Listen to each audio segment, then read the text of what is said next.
सोलापूर जिल्ह्याचे पालकमंत्री जयकुमार गोरे यांनी रोहित पवारांच्या आंदोलनावर संतप्त प्रतिक्रिया दिली आहे. रोहित पवारांना असं आंदोलन करण्याची काय गरज होती, असा सवालही त्यांनी उपस्थित केला आहे.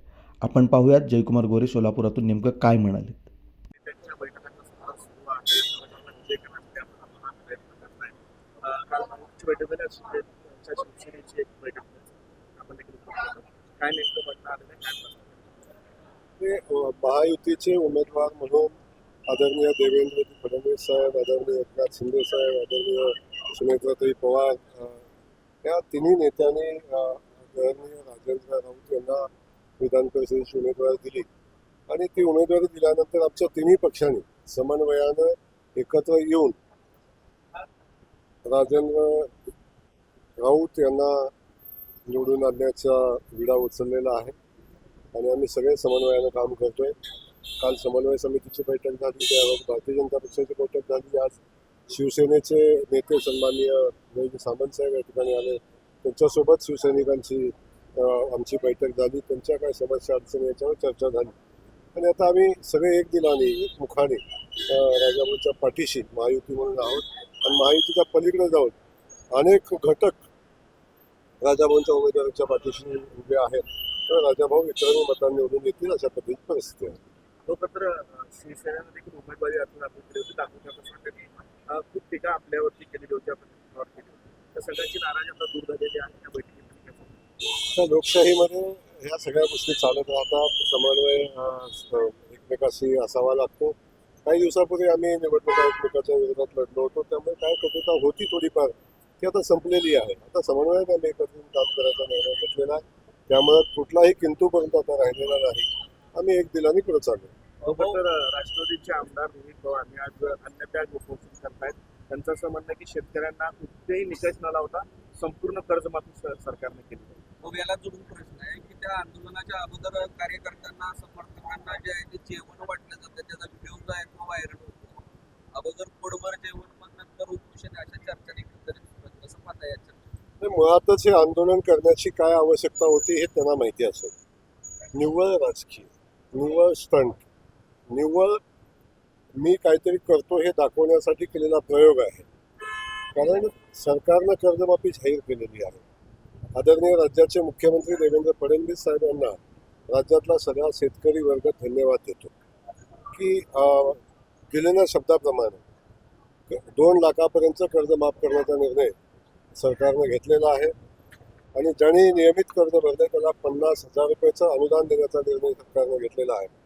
आणि असं असताना त्याची अंमलबजावणी आता 30 जूनच्या आत त्याची अंमलबजावणी चालू होणार आहे.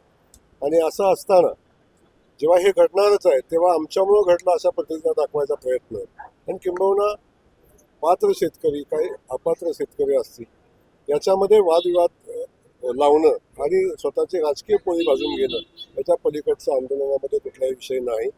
आता कोण जेवण वाटून जेवण करून आंदोलनात बसणं हा काय इथला विषय नाही आहे.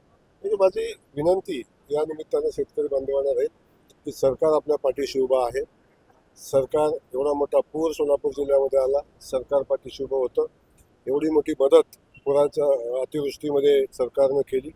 आता केळी असेल, बाकी अतिवृष्टीमुळे काय नुकसान झालं असेल, पंचनामे झाले, सरकार त्यांना मदत करण्याची भूमिका माननीय मुख्यमंत्री महोदय घेतात. जे जे संकट आमच्या शेतकरी बांधवांवर येतात त्या प्रत्येक संकटात माननीय मुख्यमंत्री महोदय देवेंद्र फडणवीस साहेब असेल, आमचं सरकार असेल, हे अख्खं सरकार महायुतीचं शेतकरी बांधवांच्या पाठीशी उभं आहे. आणि शेतकरी सोडून आमच्या दृष्टीनं कुठलाच महत्त्वाचा विषय नाही. त्यामुळं सातत्यानं शेतकऱ्याच्या पाठीशी उभं राहण्याची आमची भूमिका आहे. त्यामुळं पुतना मावशीचं प्रेम दाखवायची बिलकुल आवश्यकता नाही. आणि अशा पद्धतीनं जे आंदोलन केलं जाते तो निव्वळ आणि निव्वळ स्टंट आहे. राष्ट्रवादी शरद पवार पक्ष जो आहे तो काँग्रेसमध्ये विलीनीकरणाची चर्चा आहे, असा प्रस्ताव देखील आता त्यांनी कुठं विलीन व्हावं, काय करावं, त्याचा त्याचा विषय आहे.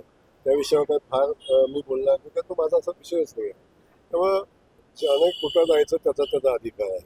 तर राष्ट्रवादीतला कोणी आमच्याकडे याचा तो त्यांचा अधिकार आहे. त्याच्या अधिक न बोलताना एवढं सांगेल त्यांना शुभेच्छा. शिंदेची शिवसेना, अजितदादांची राष्ट्रवादी हे म्हणजे अमित शहाचे ठेवलेले पक्ष आहेत, ठेवलेल्या कंपन्या आहेत, अशी टीका संजय राऊत करतात. आता हे जर ते ठेवले असतील तर त्यांना कोणी ठेवलं हे विचारा. ह्याच्यापेक्षा अधिकचं वेगळं बोलणं मला नाही वाटत. हो, सोलापूर विधान परिषदेसाठी जवळपास सर्व आमदार आता तुमच्याकडे आहेत. 2च आमदार हे विरोधी पक्षात आता दिसत आहेत. त्यांची भूमिका काय आहे? त्यांच्या तुमच्या संपर्क सुरू आहे का? नाही, आता कोण ज्याचा त्याचा विषय आहे. कुणी कुणाचं काम करावं त्याचा त्याचा अधिकार आहे. त्यामुळे त्या अधिकारात ते कुणाचं काम करत असतील त्यांना शुभेच्छा आहेत. अगदी मला आवश्यकता वाटते तर मी विनंती करेन किंवा आमच्या उमेदवारांना पाठिंबा द्यावा.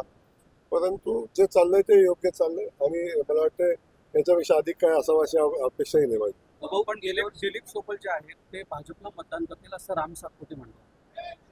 आता आदरणीय सोपल साहेबांचे माझे खूप चांगले संबंध आहेत. तर सोपल साहेबांनी काय निर्णय घ्यावा ते खूप ज्येष्ठ आहेत आणि ते असं काही पोटातलं पाणी कधी हलू देत नाहीत. चेहऱ्यावरचे भाव त्यांच्या वेगवेगळ्या वेळी वेगवेगळे असतात, परंतु भाव जसा चेहऱ्यावरचा आहे तसंच ते करतील असंही काही नाही. त्यामुळे ते योग्य निर्णय घेतील आणि मला वाटते बार्शी तालुक्याचा एक नेता आमदार होतोय म्हणलं ते चांगला निर्णय घेतील. मित्रांना तुम्ही काही विनंती काय केली सोपलांना? माझं बोलणं झालं ना.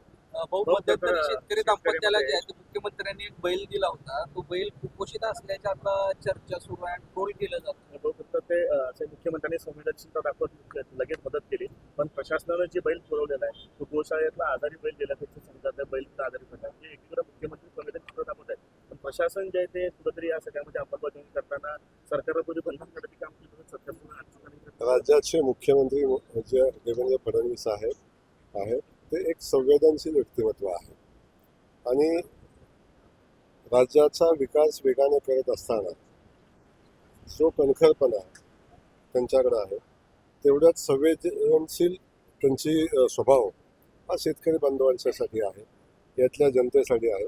ज्या ज्या ठिकाणी सामान्य जनतेला गरज लागते त्या त्या ठिकाणी ते उभे राहतात. मग अगदी आजारी पेशंट असेल, आजारी बैल असेल, आजारी अगदी कोणी जनावर असेल, या सगळ्यांना मदतीची भूमिका घेतात. त्यामुळे त्यांनी जो शेतकरी बांधवाला बैल दिला होता तर काय झालं याची माहिती नक्की आपण घेऊ, पण तातडीने त्यांनी सांगितलं की एक सदृढ असा बैल त्या शेतकरी बांधवाला देण्याच्या सूचना दिलेल्या आहेत. त्यामुळं आता हा विषय आधीचा त्यांना योग्य नाही.